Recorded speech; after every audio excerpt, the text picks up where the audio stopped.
Hi, everyone. It's a real honor to be here speaking today. It's been quite a ride over the last year.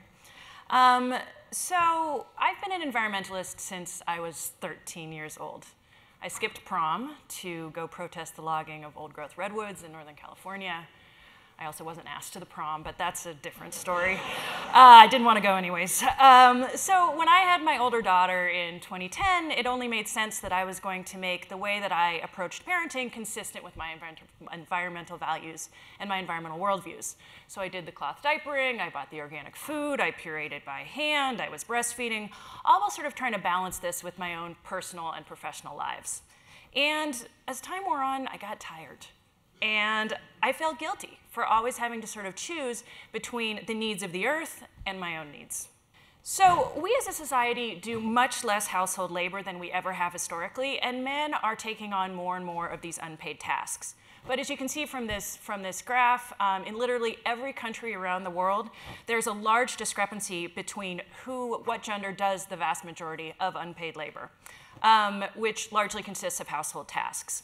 And other responsibilities have increased. There are more single-parent households, many people hold more than one job, commute longer, work irregular hours, not to mention the unrealistic expectations of what parenting should quite literally look like today. And so the irony is, at a time when we are most able to be liberated from the drudgery of household labor, prominent environmentalists are advocating that we return to these labor-intensive practices of yesterday. And this approach disproportionately burdens women. One thing you may be thinking now is, isn't there a long literature that looks at the relationship between gender and the environment? And yes, there is. You guys are all very smart.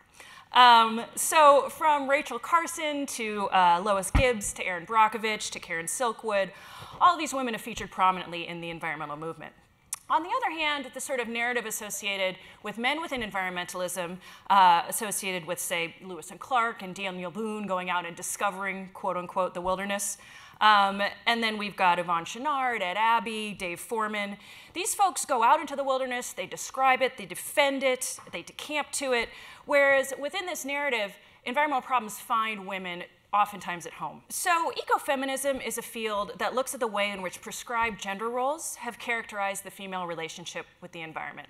And on the whole, this is a really good vein of research. It really argues that the relationship between gender and the environment is a product of political economy and social structure. But what's really problematic is a particular type of biological determinism that's invoked by a minority of ecofeminists who argue that women are more connected to nature on account of their biological systems. This is really embodied by the conflation between women and the environment that you can see in the actual term Mother Earth. But as Bina says, women's relationship with the environment in general is complex and ambiguous and really can't be sort of attributed to biological difference. This also dovetails with sort of a long-standing characterization where the pressures of the workforce and capitalism are healed by the supposedly non-economic space of the home and the garden. This is related to this utopian vision of small farms as a pastoral ideal, when really these small farms are highly contingent on the free labor of women and sometimes children historically. And the romanticization of domesticity in farming as untainted by economic systems allows the larger systems in which women and the environment are embedded to really escape broader scrutiny. So what is it that women are doing in the name of Mother Earth? For one, there's cooking meals from scratch, ideally with local ingredients.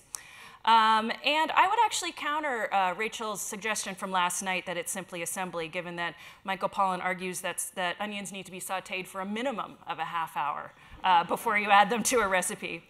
The family meal is assigned so much cultural baggage.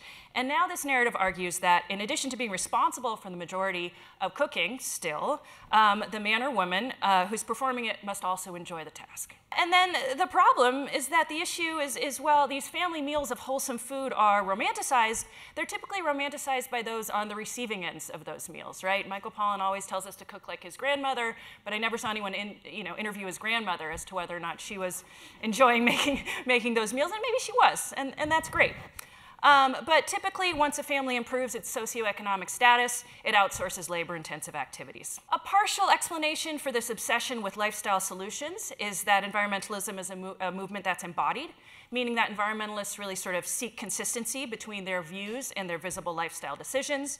These include things like foregoing processed baby food, breastfeeding, natural family planning.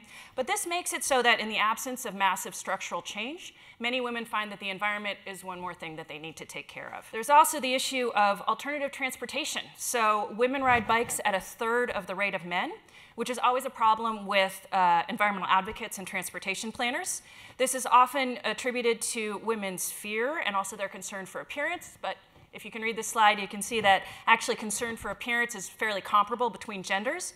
But where the difference is between the ability to carry more stuff and the inability to carry children or other passengers.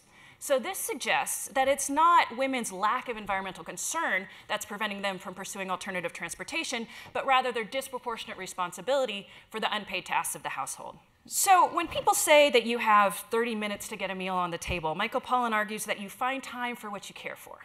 And for a long time, I really believed him. And you know, in many families, there is that ability to choose between these sort of late capitalist hobbies like cooking from scratch and yoga and going on Twitter or whatever we spend our evenings doing. But for many households, this opportunity for stable and equitable domesticity, it's just not there. There was a great article called "The Joy of Cooking," wherein three academics interviewed a variety of women and men from different socioeconomic and ethnic groups, and they found that some enjoyed cooking, but one family, they were employed by 2 different fast food restaurants. They were 45 minutes apart. They rarely knew their schedules ahead of time, and there was a lack of reliable public transportation. So signing up for a CSA is not, nor it should be, the first thing on this family's list. So to conclude, in the end, feminism is incompatible with an environmentalism that idealizes unpaid labor. We can't reconcile these modern notions of rights and identity and agency with pre-modern social, economic, and political arrangements. We environmentalists glorify farming, romanticize domestic life, and make the woman at the center of it all responsible for fixing everything the capitalist system isn't. This ultimately relies on nostalgia that hides the brutality of rural life and the drudgery of domestic labor, and a social movement that embraces solutions that make daily life harder for a certain segment of the population simply is not ethical. Romanticizing unpaid labor disregards the burdens on the populations that perform it. And ultimately, it's going to be both structural changes and modernization that alter the lived realities of women in both developed and developing countries, equitably addressing environmental, economic, and feminist concerns. Thanks.